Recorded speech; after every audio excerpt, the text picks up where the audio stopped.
Wheels start happening, and y'all know this by now. I went black for like a week, and poof. Lil Jeff caused a lot of trouble in Chicago before his death. He didn't hold back when it came to taking action, whether it meant going after his enemies or threatening anyone who tried to cross him. The police even said that he would have been charged with a double murder. Footage of him threatening to kill witnesses came out and quickly spread online, showing just how dangerous he had become. One of the most memorable moments happened when Lil Jeff caught one of his rivals off guard in a store. He and his crew, including Q50, approached Big Motion, who was part of the Trap City group. Lil Jeff had his camera recording as he made Big Motion disrespect his dead friend, Leia. Big Motion, feeling trapped and outnumbered, agreed to do what Lil Jeff demanded. The situation ended with Big Motion being punched and humiliated, making it one of the most embarrassing moments in the ongoing gang conflict in Chicago. But that wasn't the only time Lil Jeff used the internet to threaten his enemies.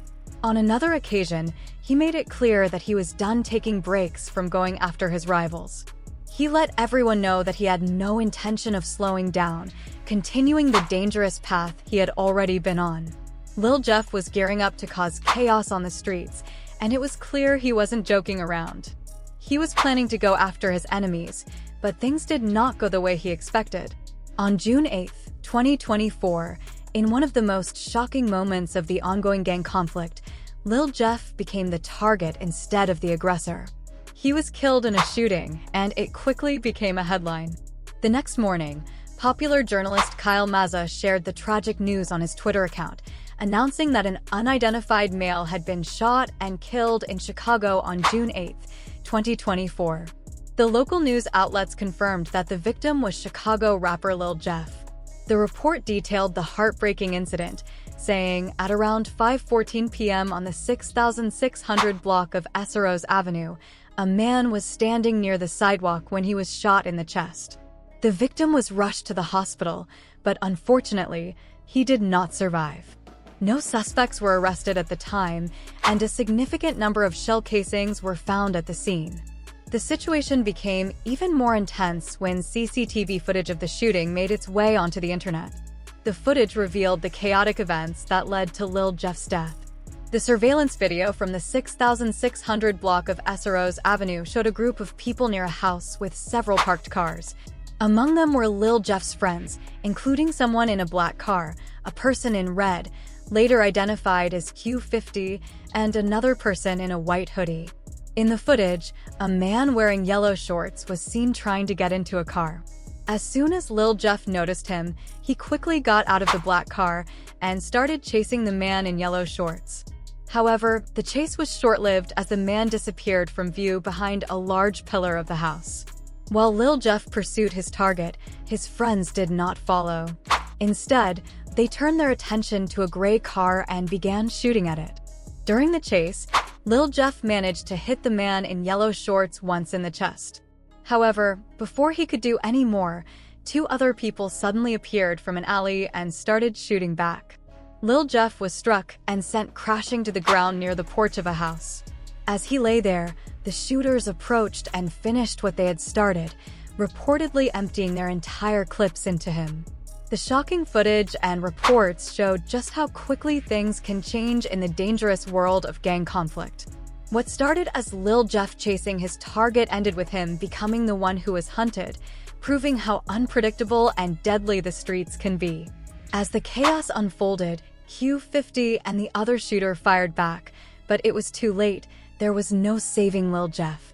His crew quickly abandoned him, jumping back into the car and speeding away, leaving him behind in a pool of blood. The CCTV footage ended with Lil Jeff lying lifeless on the ground. Scanner reports later confirmed that Lil Jeff had been shot 15 times, and his friends tried to carry him from the porch where he had been shot. Despite their efforts to get him to safety, he was pronounced dead when he arrived at the hospital. By the time the authorities arrived on the scene, the area was filled with evidence, 58 shell casings scattered across the pavement. The man in the yellow shorts, who had also been shot, was rushed to the hospital by his crew. He suffered a gunshot wound to the chest, but unlike Lil Jeff, managed to survive. It was clear that the bloodhounds were ready to seek revenge for their fallen friend. The suspect believed to be responsible for Lil Jeff's death, Trap City Rob, became the next target. The bloodhounds wasted no time sending threatening messages to him, warning him that he was next. One person took to the internet, announcing their plans to go after Rob. The message read, "Planning on spinning Trap City. My main target is the jelly bean looking on the right, called Trap City Rob. Anyone want to come along? Let me know. Bring your own straps, because I don't have any funds for them." Rob, however, was unbothered by the threat. He posted a response, saying that people had been trying to kill him his entire life, and none of them had succeeded. He boldly declared that if anyone was serious, they would have to prove it, because he wasn't going to take any threats seriously. But Lil Jeff's death wasn't the only case involving threats. Lil Durk, another prominent rapper, found himself in the middle of a similar situation. Wiretap evidence revealed that Durk had been threatening to kill people who cooperated with the authorities. His indictment exposed a side of him that many had not seen before, one where he tried to hide his dangerous nature behind a supposed conversion to Islam. However, it became clear that Durk wasn't playing around. FBI Special Agent Sarah Corcoran, who worked on Durk's case, filed an affidavit that provided details about the rapper's violent actions and plans. The evidence revealed that Durk, much like Lil Jeff, wasn't afraid to send threats and take matters into his own hands when it came to protecting his reputation.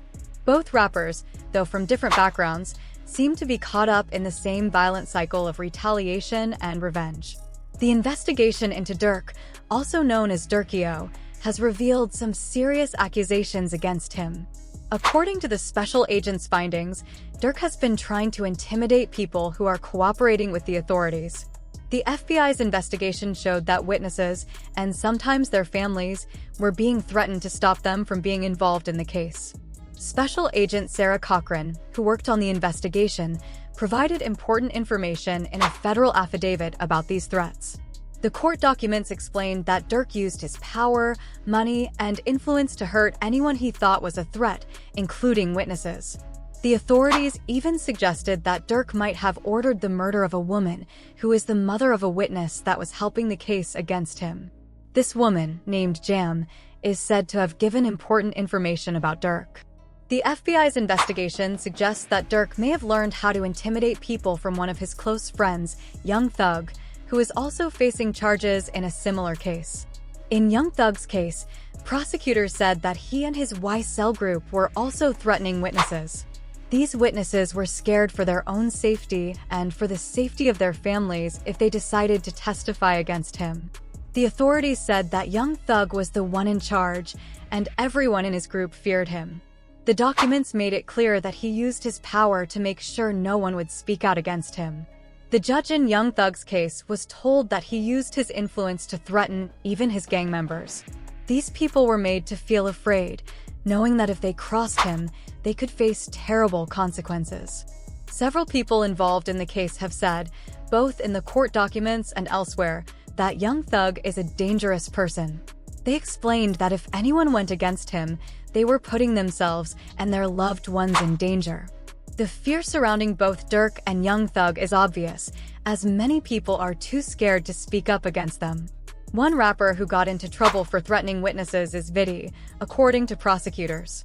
They say Viddy has been breaking the rules in prison by contacting people who are expected to testify against him in his upcoming trafficking trial. He used other prisoners' phone accounts to make calls to people who were not allowed to speak with him. The prosecutors also claimed that Viddy told his family to reach out to these witnesses, which led two judges to deny him bail. One of the judges said that Viddy might try to stop the witnesses from testifying. The prosecutors even showed text messages that seemed to show Viddy threatening his victims.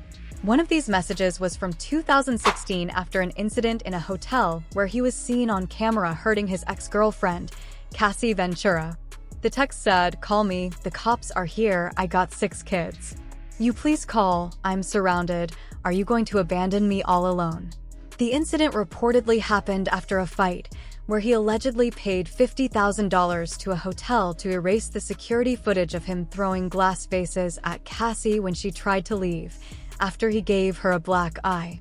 The fact that he could get the hotel to destroy the footage showed just how much control he had.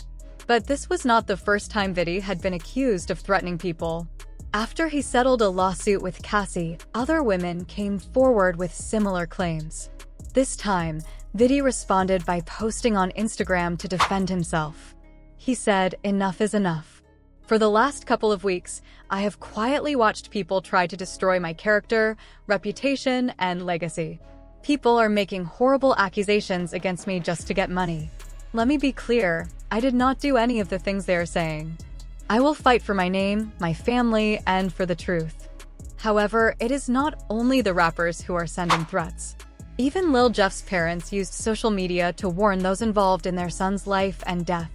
When Lil Jeff passed away, his father responded in a way no one expected.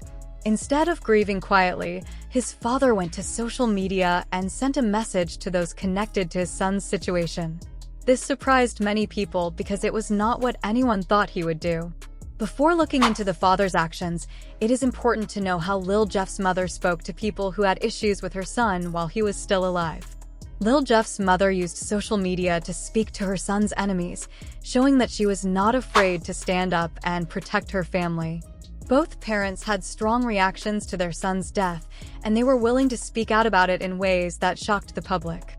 It shows just how much they were hurt by the loss of their son, and how determined they were to make their voices heard, even if it meant facing tough situations. Lil Jeff's mom had been aware of her son's violent activities in the streets, but instead of trying to stop it, she seemed to encourage it. A now famous screenshot shared online revealed a conversation between Jeff and his mom.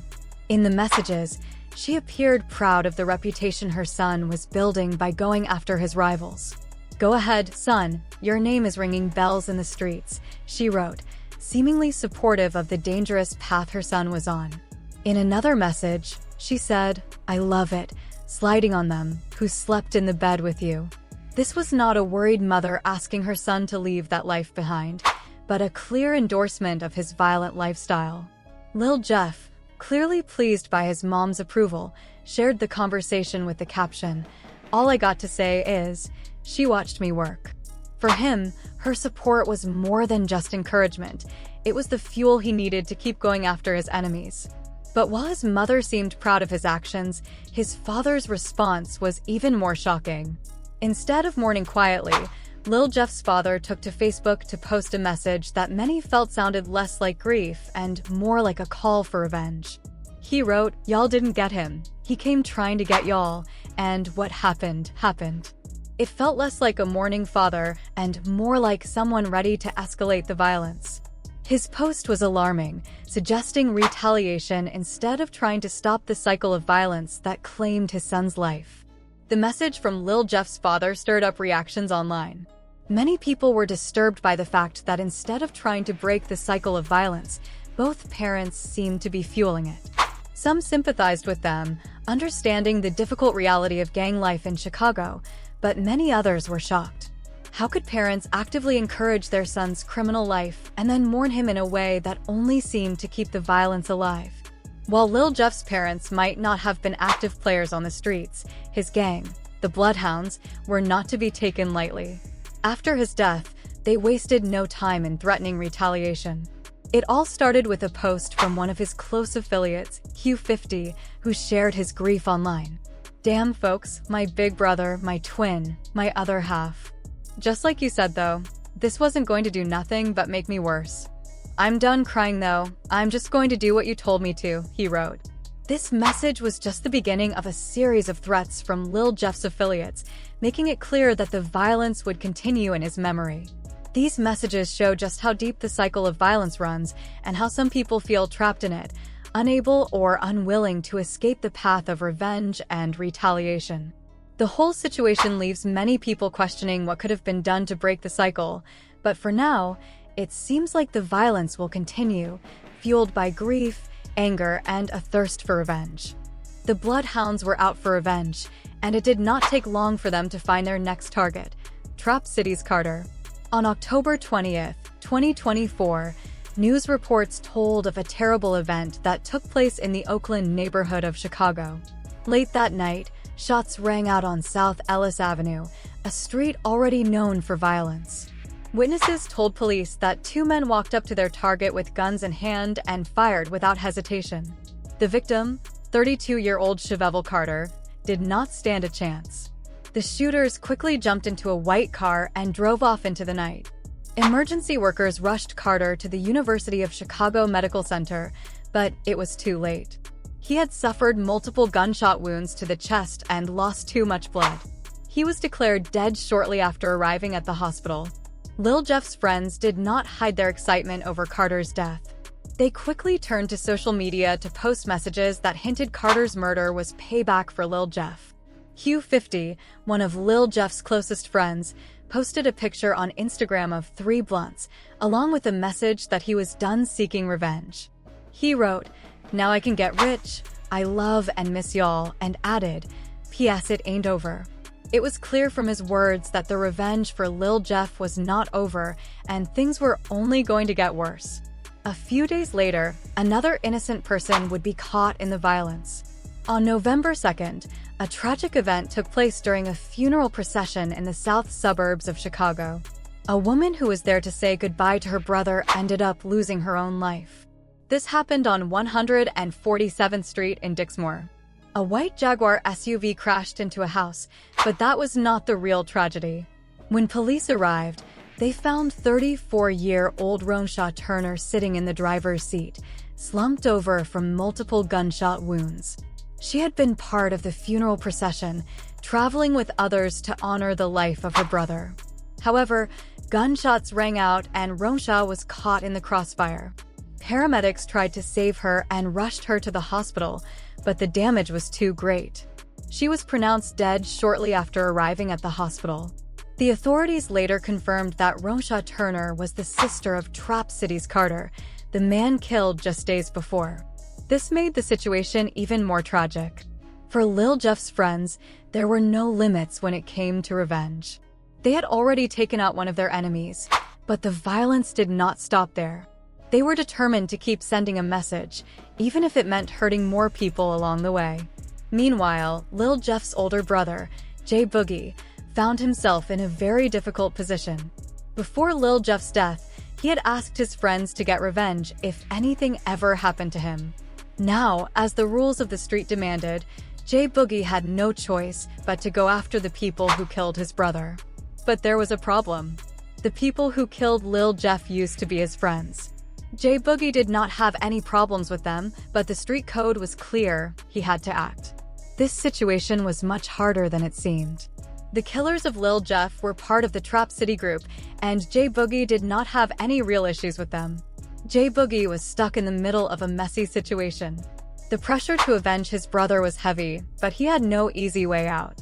He had to decide what to do next, but one thing was clear: revenge was still in the air, and the streets were not going to let go anytime soon. The situation was very confusing for everyone involved. J Boogie did not have any issues with the people who killed his brother, but the rules of the streets were clear. In a video featuring Trap City members Taro and Rob, Black shared that he had been locked up with J Boogie's dad, and he explained that J Boogie grew up around the Black disciples. This meant that J Boogie had always been close to Trap City. Rob said, "J Boogie still claims Trap City. He is blood, but he still claims the hood. It's like the same family." Even though J Boogie was a part of the Bloodhounds, he still had ties to Trap City because of where he grew up. At the time, J Boogie was locked up. When it was announced that he would be released 2 years early, just months after his brother's death, people were waiting to see what side he would choose. Would he stick with the Bloodhounds, the group his brother had been a part of? Or would he go back to his childhood friends, the people he grew up with? The decision was not easy, and as the saying goes, blood is thicker than water. When J Boogie finally got out, just 3 months after his brother's death, he made it clear who he was with. He got on Instagram Live and did the same things as always, hanging out with Q50, who was very close to Lil Jeff. They even filmed themselves doing drugs on camera, something that was linked to the Bloodhounds. People quickly saw what was going on. In his first interview back with Judd, J Boogie said that he and Q50 were very close, calling him Lil Jeff's right-hand man. J Boogie said, "I love him. Q50 had been there when Lil Jeff passed away, so it was clear that they were planning revenge. J Boogie felt pressure to get back at his brother's killers, not only from his fans and fellow bloodhounds, but also from his own feelings. What most people did not know was that J Boogie might have secretly blamed himself for his brother's death.